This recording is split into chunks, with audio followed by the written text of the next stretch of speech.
I'm Heather Lockett, and this is Lasting Conversations. Sebas, otherwise known as Sebastian Peñaranda, is in the studio with us today. Hey there, Sebas. How you doing? I'm so happy that you're here. You have your own show, the podcast called the Sebas Perspective, and you get into social issues, some political things, what's happening in the world. You are a worldly guy, which is what is really exciting to me. You're a former military officer, and you've been around a few blocks already. So welcome. Some blocks. A few, some blocks. So we are just going to roll very organically. Do you want to tell us more about yourself before we? Yeah, so like really you mentioned, roll? you mentioned, I was in the military. I'm a world traveler. I was a 3-time soldier of the year during my time in the Army. I've been to about 23 different countries in my life. So I like to go experience different cultures. I know about 3 languages, learning the 4th. I like to do things pretty simple, play the piano, cook, meet different kinds of people, have those nice, lasting conversations that could really impact them on a different level, on a different spectrum. For work, I own a tax business, and I also manage my podcast. So I like to say pretty busy, I guess you could say. You're a busy guy. Are you still doing your college thing, your master's levels? I am. So you're adding that too. I am. That, like, the dish is so big sometimes that I'm like, I got to keep the list consistent, because sometimes I forget. Like, oh, wow, I got this thing going on as well. Okay, cool. So listen, part of the Sebas perspective and the Lasting Conversations perspective, I always go to the human aspect and community and why we were all really here from a heart space. And I get the sense this is what you really are here for as well. You tap into politics, you tap into what's happening in the world and what people are saying. So where are we going? How can we as people remember that human aspect? And I'm saying that because right now there's a lot of things happening. There's a lot of pieces of news and whatever news outlets are saying and trying to keep people afraid. And I think you and I come from a place of we don't have to be afraid, and yet change is here to happen. Change is here to happen, and we remember the human space.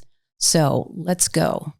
So I would say that the biggest thing that I think is holding a lot of people back is the lack of vulnerability that people want to show nowadays with a lot of things, right? People don't want to be vulnerable because they don't want to be hurt. There's this big stigma that says if you're vulnerable, you're weak. And that applies to every gender and different sides of social economic ladders. So I think that the first step from a humanity standpoint to fixing a lot of the issues that we have today is not being afraid to be vulnerable with other people, not being afraid to show who you really are, what you really believe, and why you believe it. More importantly, it's not just enough to say, I believe in this. You have to explain why, because if you don't, no one's going to be able to understand it, right? No one's going to be able to have any sort of empathy for what you're saying and what you're feeling. So I think that if you could establish vulnerability and be open and authentic with how you are and who you are, I think that's the first step to changing a lot of things. I think you're very, very true on that. And with people who are in a business world, a political world, or whatever it is that they're doing, there is a lot of internal fear of speaking out. I'm not sure social media is really helping in some ways. Some ways it really is, because people are saying some really, really great things. And that's helpful to know, oh, okay, I too can feel this way. And that's safe for me to feel this way. On the flip side can be just the vitriol.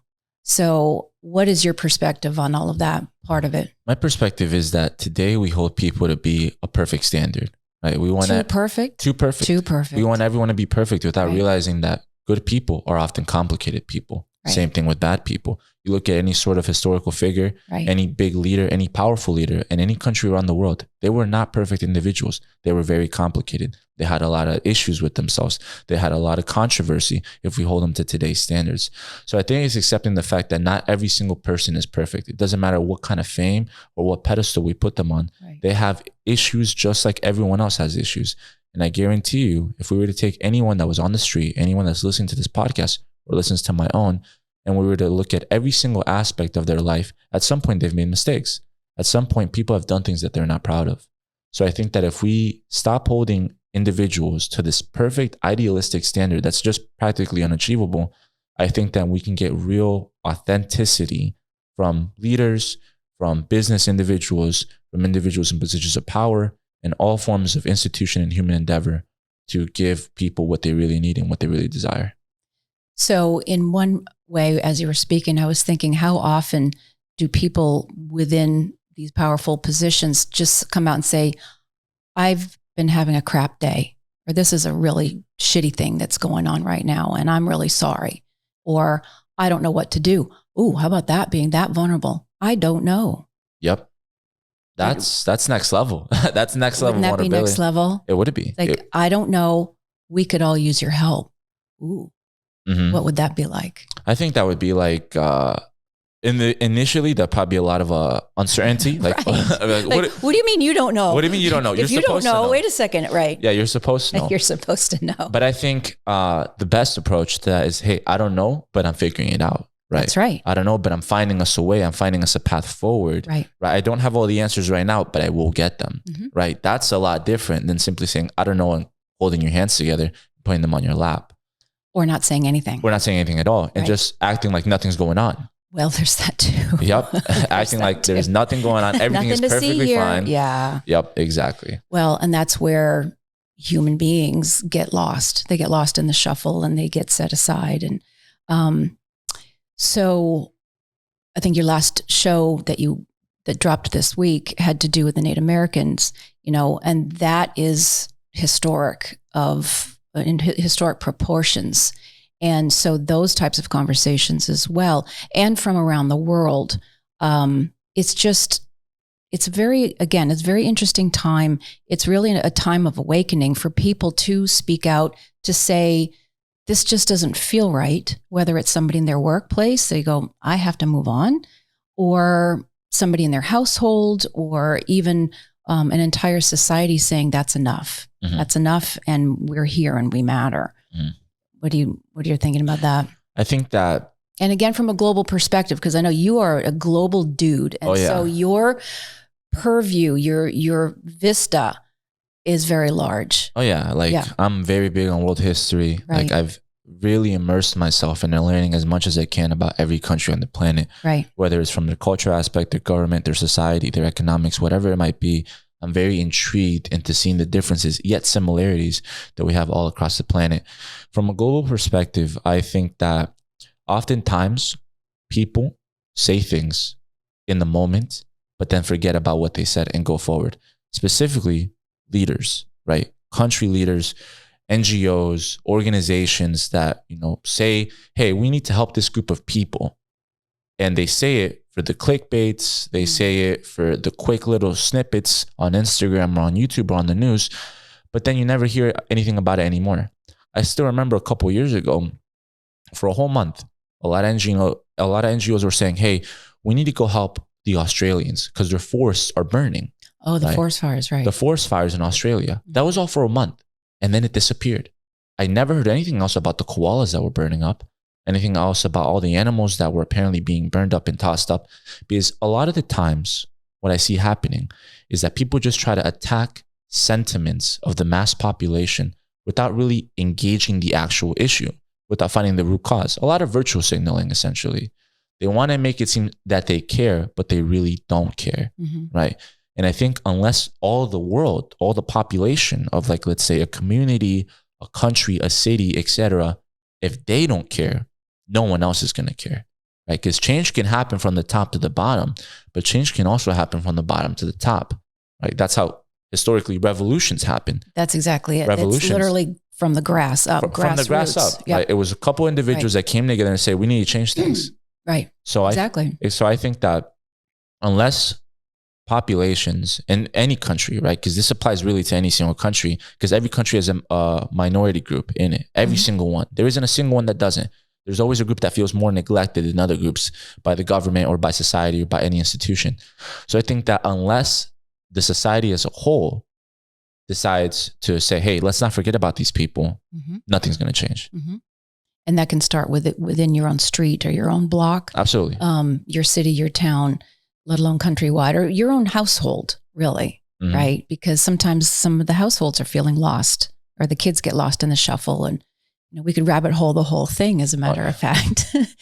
So, just the other day, within a 48-hour span, I had conversations with a teacher who is trying to place a family who had come here from the Ukraine, from that emergency situation, and to find some sponsorship for education.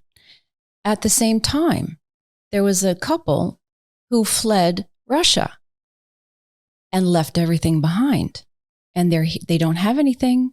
And these are two different families from two very different and yet literally the same perspective of, I'm afraid, we're not safe. It's insane what's happening in both of our countries. But they've landed right here in Florida, as a matter of fact. Mm-hmm. But this is perhaps what makes I want to say the United States, but is the world go around. You know, that human aspect is still welcoming to whatever political hoo-ha is happening in danger zones and such. So what are your thoughts on that? Because it was very striking to me that these are people. I'm a people person. I'm team human. I just am. And it doesn't matter which side. I will just say, we're not meant to be killing each other. We're not meant to be killing each other. And that was brought to my forefront this week of there are children and there are people that just want to live their life. And what their leaders independently, for whatever all the reasons are choosing to want to, perpetuate violence and fear. Mm-hmm. So that's been part of my week. How are you feeling about that? And you come from a military background. I do. So I really will appreciate your come from. Absolutely. So the way I see it, there's no winners in war. Right. People often forget about that. People like to say that in war, there's the victor and the loser, and it's that cut and dry. It's not like that, right? Like that. There's casualties on both sides in any war, right? There's innocent people on both sides in any war, and there's evil people on both sides in any war. Yep. Right. It's not just as clear cut, all glory as people like to make it out to be, as the movies make it out to be. Right. So when you take these two families, for example, you got one family that's Ukrainian, one family that's Russian. They're both escaping the same conflict. Mm-hmm. Likely, people would have a lot more sympathy for the Ukrainians instead of the Russians, even though they're both escaping the same situation. Right. They're both just trying to get away and make the best decisions for their family possible. Mm-hmm. From a military background, I do understand the massive importance of being able to defend yourself, mm-hmm. right? Of being able to defend your own sovereignty of what's yours. Of course. Right? We're seeing that actively with that war situation that you're talking about mm-hmm. in Eastern Europe. Right. Being able to protect your citizens, being able to protect your family, etc. Right. Because not everyone is a good person, right? Like we said, there's good people and there's bad people on both sides of any single spectrum. Mm-hmm. So I think that there is a certain degree of protection that you must hold without obviously overdoing it. Right. And what do I mean by overdoing it? I mean, we could look at all of human history, and through all of human history, there's been invasion, there's been pillaging, there's been rape, there's been assassination, there's been crimes against humanity that have occurred from every single nation. There isn't a single nation that you could point on a map that says they're clean. That's right. Not a single one. I know a lot of people like to obviously say from a historical standpoint, hey, Europeans, right, came to the US, killed a lot of Native Americans, or Europeans came to Africa, or anything else. Or you could even take even further back to, let's say, Jews taking over and fighting Palestinians, etc. We could find any single group. Every time. Right. Every single time, those are the obvious and ones. With cultures within their cultures, in the jungles and everywhere. But if you look deeper in history, you'll find out that, like, for example, Native American tribes would fight themselves. They would go to war with themselves, right? African tribes would go to war with themselves, right? Europeans would go to war with themselves throughout countless countries, decades, centuries. So you look at any country on this planet, there's always been black spots. Right? There's always been situations that those countries wouldn't be proud of today. And in between those black spots, there's innocent people, mm-hmm. right? They just want to live their life. They don't want to deal with what their leaders or their politicians or anyone else that makes decisions for them is doing. They just want to be able to go home, take care of their kids, take care of their family, make a living, and be happy. They don't want to complicate it. They don't want to be involved with all the other decisions that are being made at a strategic or geopolitical level. Mm-hmm. So I think that if most people had consideration for that, instead of just judging someone based off their nationality or saying, hey, this person likely has this or this person likely doesn't have that, just based on stereotypes, And I think it would be a lot easier for people to integrate and not feel so judged of coming to like a new country, let's say immigrating to the United States. I remember when I was in England, for example, I had a gentleman who was from Senegal, and we were talking, right? He was my Uber driver, and we were talking and we were discussing stuff because it was a long ride. And he said, hey, is it safe to come to the United States? Because I'm always seeing news about guns. I'm always seeing news about shootings, right? And I'm scared. Right? He was honest to me. He said, I'm scared. And I said, listen, you don't have to be scared, right? Because just because certain people, certain organizations like to paint a certain narrative about things doesn't mean it's necessarily true, right? Always do your own research. Always trust your own eyes.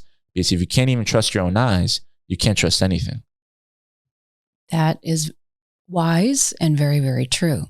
And again, that gets into perspective. Why I love the title of your whole show is called From a Perspective, because we can have all kinds of perspectives from our own come from. If you're kind of an afraid person, you're going to see the world from afraid lenses. And then if you're not, you will then have that opportunity to widen your scope and perhaps be more adventurous. And also who you're listening to. So if you're listening to other afraid people, and yes, that can include news organizations and things like that, then that is an embedded perspective. And we could name all kinds of different countries. Like I could have said, oh, Senegal, well, that's dangerous too. Well, hold on. But from whose perspective? Exactly. Why would I even have that in my brainstem? Without a doubt. Right. I think most people don't realize that a lot of the thoughts that they hold have been programmed into their mind. Right. We're all programmed as kids. Right, when we come into the world, we don't come into the world already knowing that we're going to have a Harvard degree of knowledge. Right, we don't. Right, we come into the world and we learn based on our environment, based on our parents, based on our friends, our schooling, right, our education, anything that is within our environment, we learn from that. Right, that's where we get our perspective. And someone programs things into our mind that stick with us for most of our life. Right, and that obviously varies between culture, country, place that you're in, but I think a lot of the times we don't even question why we think the things that we do, right? Again, if you were to ask the average American, for example, how would they feel about going to Afghanistan? They would say, Afghanistan is horrible, it's disgusting, Taliban, etc. But if they look at what Afghanistan was in the 1970s, right, before the invasion of the Soviets, they would see that Afghanistan was a beautiful country, had ski resorts, it had a growing population. It had a population of people that just, again, wanted to live their ordinary life. If you look at countries like Lebanon, right? Beirut used to be called the Paris of the Middle East, right? It used to be called the Paris of the Middle East. And now you look at Beirut today, it's a war zone, right? So if you look at countries through a certain lens all the time, you're going to have a certain idea or a certain perspective of what that country is. But if you broaden that, like you said, if you look at it from different angles, you're going to see the whole complete and holistic picture. I love it.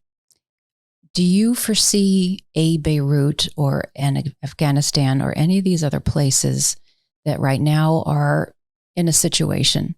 Do you see that turning back around? Like where do you, like you are, I know, I just get the feeling you are part of our future, right? You have a plan. You are a man of honor and great wisdom, and I'm very excited that our collective future is very bright. So where do you see, from your perspective already, that things can and will be turning around? I think there's or not. I mean, I don't want to put even words in your mouth. No, it's all good. It's all good. I think there's a lot of countries that have a lot of crazy potential for the future, right? Let's look at the country of India, right? In the past 30 years, the country of India has taken a significant percentage of their population out of poverty. They've given a massive percentage of their population access to electricity, access to water, clean water, drinking water. They've completely changed how the country is functioning. And right now, India is one of the most rapidly advancing countries. If we look at it from the span of where it was 50 years ago to today, the technological advances, the roles that people are having in society, the progression that's being made there. I'm not even just talking about on a social aspect, but again, on an economic aspect, right, on a global aspect of the impact that they're having. I think that there's a lot of countries that have massive potential, just like India. Other countries that I could see being very prominent in the future is countries like Morocco. Right? The country of Morocco has something that a lot of people don't know that they have, which is they have the ability, they have a certain mineral in the ground that helps us massively with producing food, right? So if they can master that, if they can control that, they could be very prominent players in the future, right? It's very interesting because if you look at a lot of countries like Japan and Switzerland have virtually no natural resources. They have a significantly higher standard of living than countries like Venezuela and Uruguay, who have massive deposits of natural resources. So it all comes down to how they use it, right? And what decisions are made that could significantly impact the course of history of that nation and also the course of the history of its population. So there's many countries that can be very prominent in the future. And I also think there's a lot of countries that are not going to be so prominent in the future. Specifically, a lot of countries in Western Europe. Because a lot of countries in Western Europe are slowly starting to regress in what made them good countries in the first place, right? And that simple regression can be pointed down to one simple thing, which is what I said earlier, virtue signaling. What's that term? Virtue signaling. Ooh, school us on that. What is virtue signaling? Virtue signaling is essentially signaling that you care about something when you really don't. Oh. Right? It's just showing. It's like clickbait or... Yep, exactly. It's fake. It's fake news. Yeah. There's a lot of politicians. Virtue signaling. Yes. Okay. There's a lot of politicians and a lot of leaders and a lot of, I won't even say, I'll say this, bureaucrats. There's a lot of bureaucrats in Western Europe that are making a lot of decisions simply because they think it'll please the population. Because it sounds good. Because it sounds nice without actually thinking about the second, third, and fourth order effects of decision making. We see that currently right now in Holland, for example, with farming and how the government of Holland in the Netherlands has placed restrictions on how much food farmers can produce based on how much fertilizer they use because they want to control the nitrogen levels of how much is being exposed to the world without taking into consideration, okay, if we're closing down farms, if we're taking farmlands away from farmers, how are we going to eat? Who's going to produce the food? Yeah, we're taking care of the environment and that's all good as we should, right? Because we should take care of our planet. But then how is the population going to eat? It might not affect Western Europe right now, but what about all the countries that the Netherlands is exporting food to? Right. What about their populations? What about those people that can't get access to food that you might not even know about, that you won't even hear about, that are outside of Western Europe? Decisions like that is things that I look at and I point to and say, okay, if it continues on that trend, it could be very detrimental in the future. It might not be the burning of the castle today. It might not even be a year from now, but eventually it will be. Well, do you see that there is kind of a shift? Because we all go through these evolutionary cycles and these evolutionary shifts. And so if that's part of the process, while I think the second piece of where my question is going to go has to do with more transparency, perhaps less border, perhaps a different way of governance across all the countries and the continents. If do you foresee that even, with my grandkids' time would be way more, that word that just keeps coming up is transparent, where it's an ease of use. It's a much more global partnership. And this is how we're doing inter-business together and living and educating, and that there are a whole different kind of passport. It's only to say, hey, thanks for being here. You're here, and now you're going to move on to the next thing versus having it so restricted. Well, I think all that really comes down to the business decisions that are made, right? Because there's this term. Well, these power play positions, instead of having it as a power play and greed and hunger for money and power, but isn't there a different way? It feels like a different way is coming because your generation and younger, we're not having it anymore. Right. There absolutely is a different way. And I think that the way of going forward is of people actually believing in the people that govern them, right? Actually trusting them, actually saying, you know what, this is the right individual. They're doing the right job, right? They might not make the perfect decisions all the time. Because again, like we said, even good people are complicated people. Right. Even good people can have a little bit of bad in them, right? Everyone does. But just because they do does not mean that they don't want the best for people that they govern.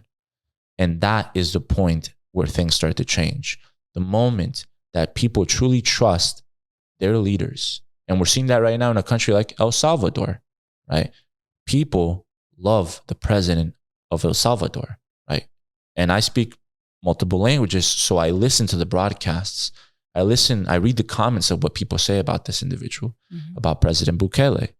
92% approval rating across the entire nation.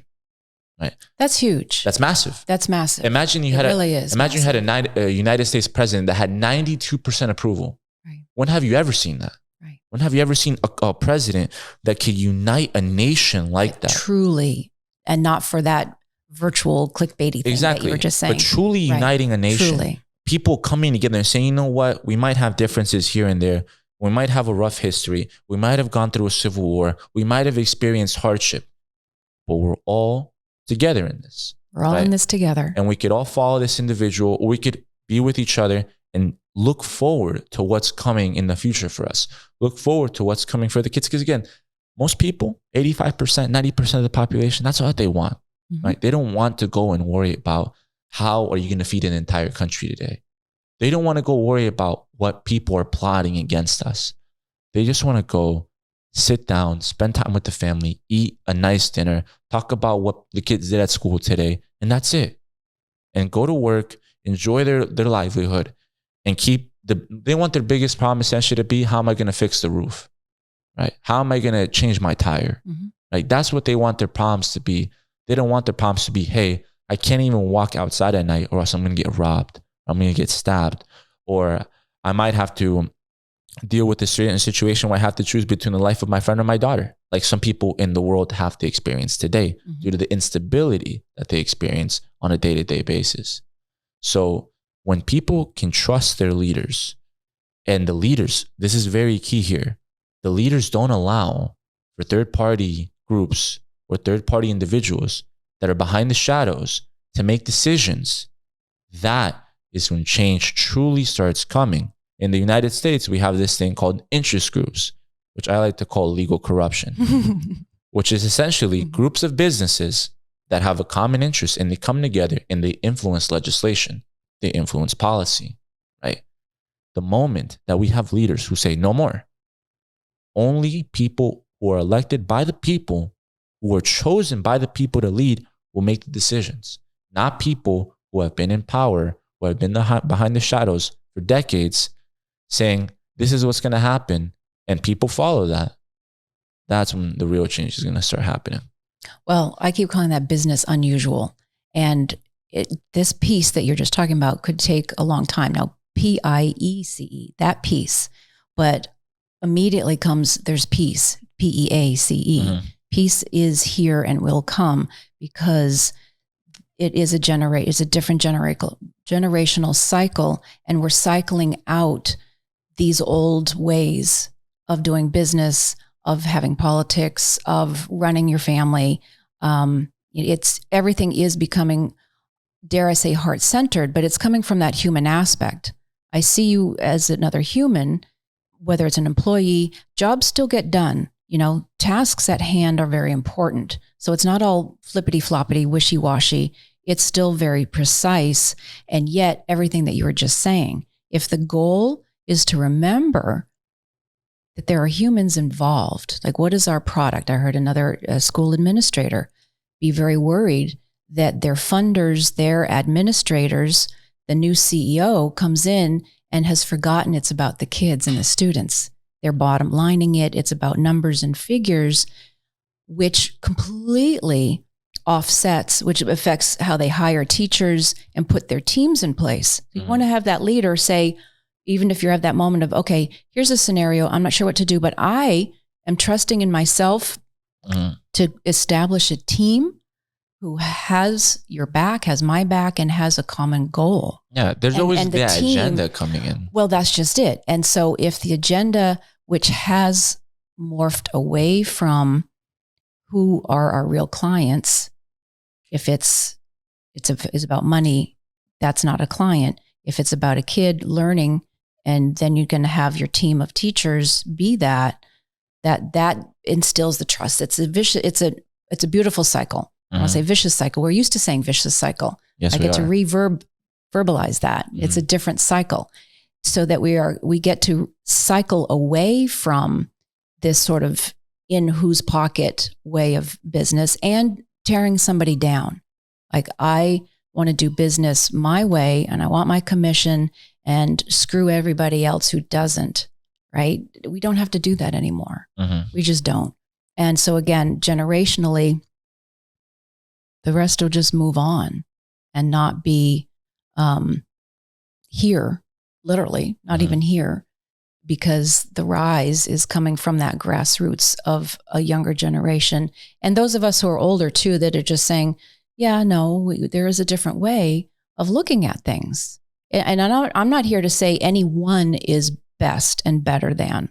I kind of vote Team Purple. It's there, like you're saying, there's many sides to the same thing, but as long as we can keep forward in the common goal of understanding you're human and you put your pants on the same way that I do. It's as simple as that. Right. I think that idea of humanity gets lost significantly through things like money, right?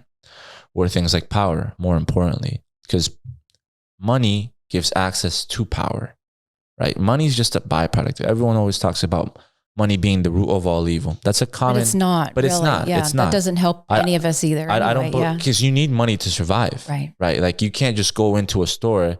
I'm taking this cake. You like it or not, I'm leaving, right? You have to pay for it. Right.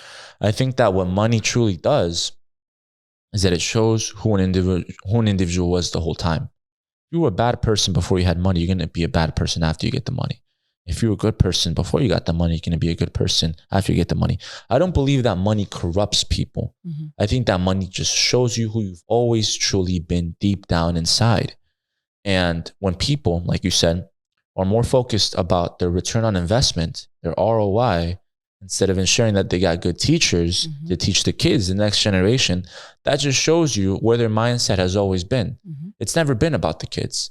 It's never been about educating. Right. It's just been about, how can I make more money and put in the bank account? Right. How can I satisfy my investors? Right. How can I satisfy my business partners? It's very selfish, right? It's very self-oriented, because it's all about me, right? That's the culture that we live in today.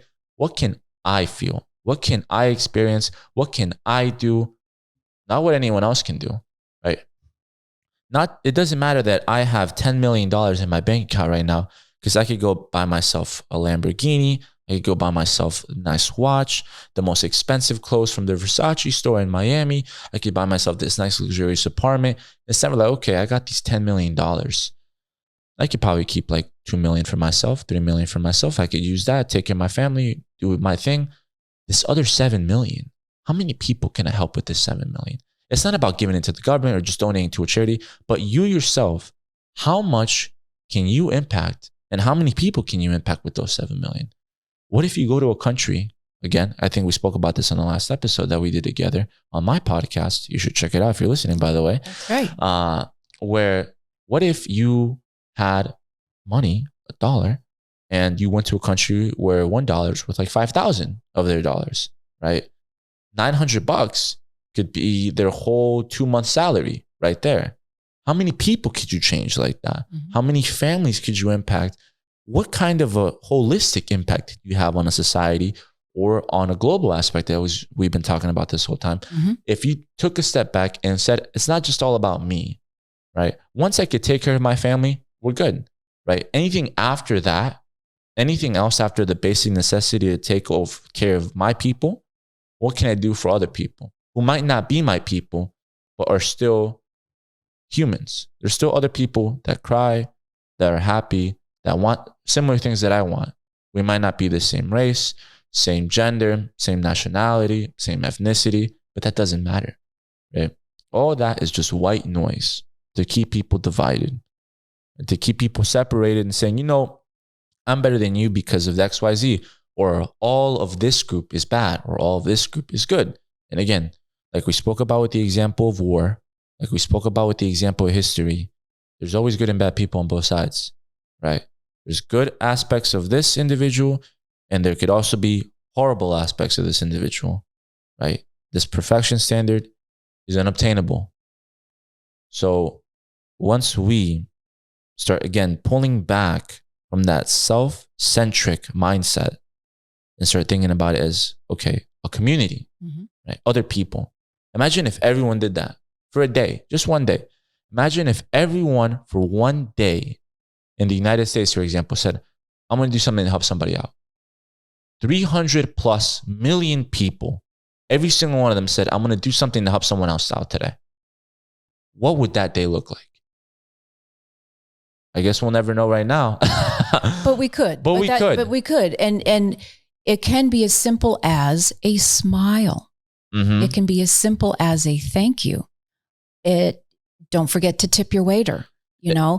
Show up. It could be as simple as... It's so simple, or it can be a very grand gesture. But it's something that's from outside of ourselves. And because even if we're having a crappy day, but within that too, sometimes we have to receive it and understand that that's part of this also, is to receive somebody smiling at you. Even if you're having a bad day, they're trying to show you a little something, and that's okay. But you see what I mean? It's that kind of ripple effect can be so simple, because I think there's a lot of us that, and I've heard people talk about the whole save the world thing. I'm going to save the planet. I'm going to save this and all these animals, but they're not, because, first of all, the animals are okay. We can do our best to steward them, but where do we lose sight again about a simpler act as that potential, as the real ripple effect, that groundswell starts from within and starts from our own home and starts from our own places, really. And then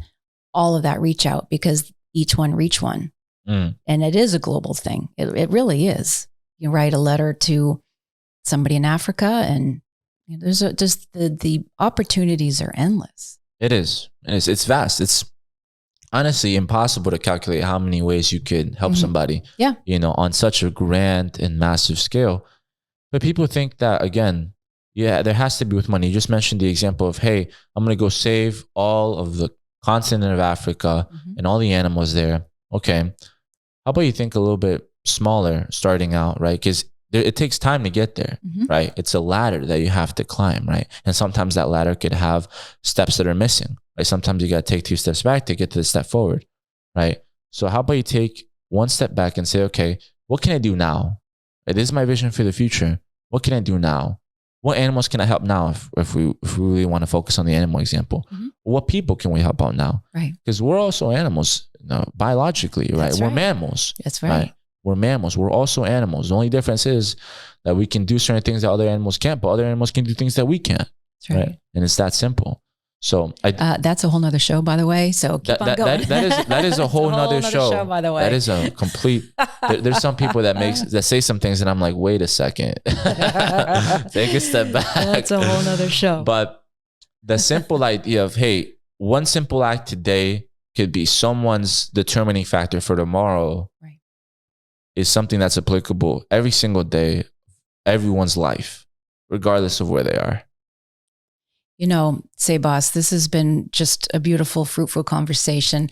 And I usually like to kind of swing over to the fun part. And, you are kind of an intense dude, but I sense you've got the fun swag. Oh, where's your hair is all flaming blonde right now. And you just like to zhuzh it up. So within, not just yourself, but within the context of what we're talking about, life doesn't have to be so heavy and scary. I think that's really the whole point. And so again, from your perspective, where's the fun and the hope and the joy? I think the joy really comes from doing things that fulfill you, right? Actual fulfillment. For me, my personal fulfillment comes from helping people out, right? From showing people things that they haven't seen before, right? For example, I had cousins that came from Colombia, right? From Bogota here. And that's where you're originally from? I'm originally from Miami. Okay. But my whole family, my whole lineage is from Colombia. Okay. Right? So I'm a first generation American here. Got it. But they came, right? And in Bogota, it's a city in the mountains, right? So that's all I know. They know mountains.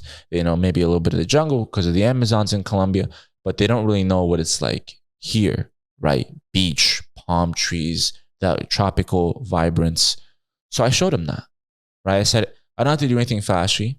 I'll just have them come in the car and we'll drive down this road that we have here in Florida called A1A, right? We'll put the windows down and I'll let them be able to experience what it's like to be in that little Hollywood movie, right? That they've seen dozens of times. That's right. Put the top down. And something as simple as that, right, brought them so much joy, and in turn it brought me a lot of joy. Things that are also fulfillment for me, right, is being able to know that I'm moving forward somewhere. I'm moving in a direction, right? I have momentum with me. I'm a firm believer that if you don't have momentum built into something, it's very difficult to get out of wherever you want to get out of and go wherever you want to go. If you look at a rocket ship, for example, you don't ever see NASA launching a rocket into space and it's taking off, it's going thousands of miles an hour into the sky, and then it stops midway trying to break the atmosphere, and then it keeps going. No, right? If that rocket doesn't have any momentum, it's going to come down, crashing back on the planet. It won't break the atmosphere, right? Same way with anyone else in life. If you're in a place that you don't like, if you want to go somewhere, whether it's to become a doctor, it's to open up your own restaurant, it's to pass your class at college, it's to get that relationship that you always wanted with a specific individual. If you're not building momentum towards that direction, you're never going to get there, right? Constantly knowing that you're going forward and you're going in the direction. And the only real way to do that is by staying consistent with anything that you want to do, right? Maybe you did 5% today. Okay, you got 5% closer to the goal. Add 5% by 6 months every single day. Every single day you get 5% closer. 6 months down the road, where are you? People don't think about things like that. For me, I'm always aiming to be 10% better than what I was yesterday, right?